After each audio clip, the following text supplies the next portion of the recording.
This year we are celebrating the 13th anniversary of the Bled Strategic Forum.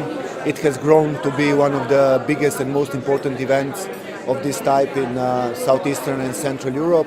This year the red line, the main theme is bridging the divide, not only between people, nations, regions, but also inside of the public discourse, and at the end of the day also between people and artificial intelligence or the machines. What is the worst for Europe is the silence. So we need to speak together, even if we are not agree on every issue and all the points, we need to speak.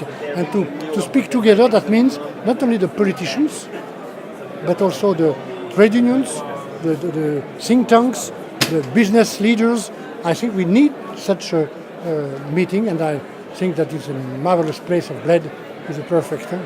The Bled Strategic Forum brings a lot of value and disseminates experiences and knowledge across a wide range of stakeholders, whether private or public, and it addresses issues that matter to all of us, to all countries in the world.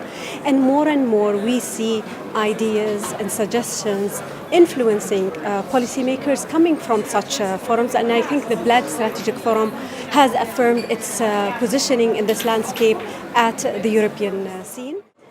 I think the best way to overcome these divides, these divisions that have emerged in Europe is through brave politicians and brave citizens. We have some core fundamental values for the European Union: democracy, human rights, the rule of law, and we should be committed to them.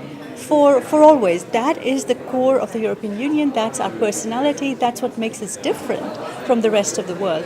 But our politicians, at least some of them, seem to have forgotten that, seem to have abdicated their responsibility to the narrative, the real narrative of Europe. Well, I think there is a range of issues, climate change and things like that. What I will focus on is inclusive growth. I think we need to make sure that we overcome the divisions that we've created in our societies, and quite frankly also the lack of communication. We've lost contact with large parts of our societies, and that's what we need to do.